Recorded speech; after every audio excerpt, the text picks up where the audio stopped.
Beast Quest, The Darkest Hour, Karma, the Faceless Beast, Book 72, by Adam Blade, read for you by Brandon Reese-Taylor on the Jesse Millette YouTube channel. Prologue. There it goes again, muttered Tess, peering up into the blue sky. Her eyes squinted against the searing forks of lightning.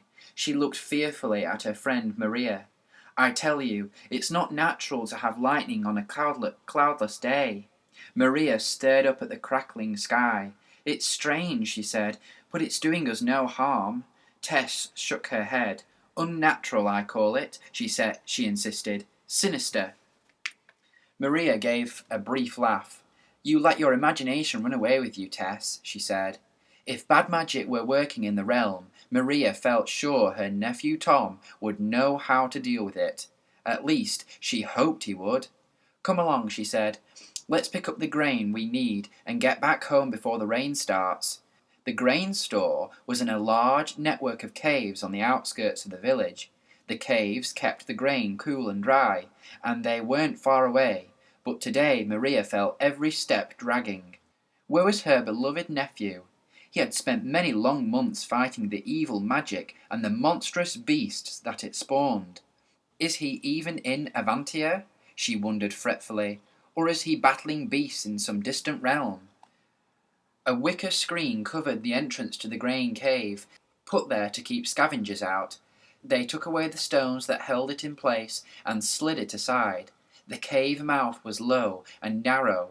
Lanterns stood just inside. Maria worked tinder and flint to create a flame and lit two of the lanterns. She handed one lantern to Tess and raised the other in front of her. The light revealed a short, curved tunnel. Beyond it, the cave opened out into a honeycomb of chambers filled with wooden grain barrels. Pooh, said Tess, wrinkling her nose. That's a bad smell, and no mistake. Maria moved along the short tunnel. She could smell it too.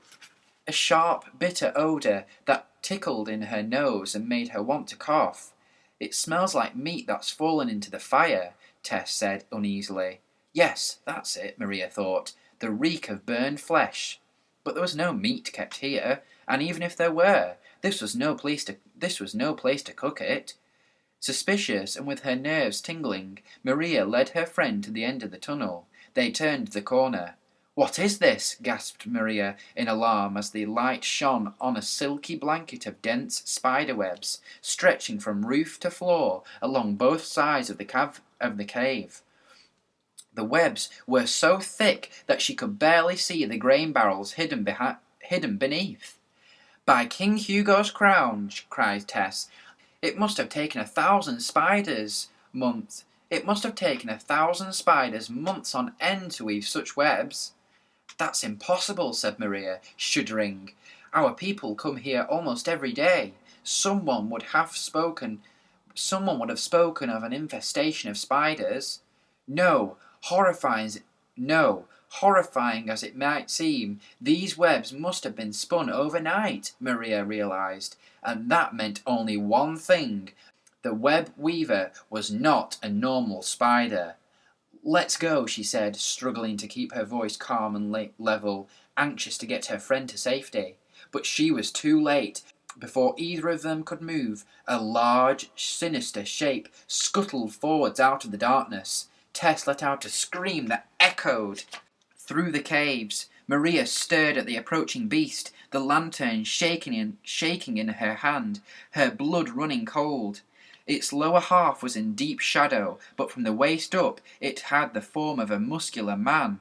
Thick veins ran underneath his dark skin. Long, oily black hair hung over its wide shoulders and veiled its face so that only one terrible eye was visible. Maria saw that the powerful chest and arms were covered in hideous burns, open and raw. Now she knew the source of the sickening smell. There was a long diagonal scar down its chest, as though a sword had cut deep into its flesh. Maria fought against a dreadful dizziness as the beast moved towards her, and the full horror of its appearance was revealed. Its lower body was that of a huge, hairy spider. Its bloated belly hung down between 8 spindly, crooked legs as it scuttled forwards on knife-sharp points. The beast lifted its right arm, and Maria saw that a length of thick, twined web hung like a whip from its raised fist. Maria turned and pushed at Tess. "Run!" Wailing with terror, Tess darted for the cave entrance. Maria was close behind, but as she stumbled along, she felt something sticky wrap around her ankle. She toppled forwards, grazing her hands on the rough ground. Gasping from the fall, she saw Tess run around the corner and out of sight. Maria's lantern lay on the ground, but its flame still flickered.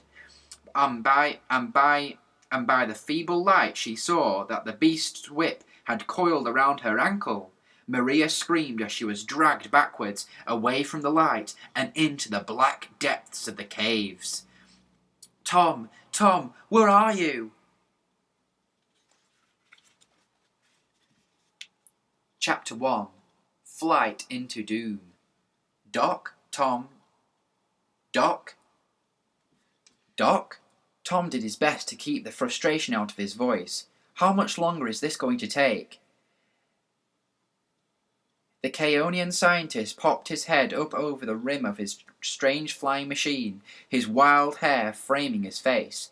"It's almost ready," he said, jumping out and pulling a length of rope towards a large wooden crate. If we're to take your horse with us to Avantia, we must have a suitable carrier for him, mustn't we?"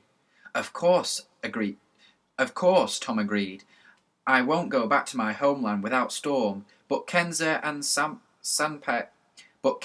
Sampaio are on their way to attack Avantia. We have to get going." They had only just returned to the city of Meaton after a hard-won victory over Merker, the ice horse. "Is there anything we can do to help speed things up?" asked Eleanor. "It'll be ready soon," muttered Doc.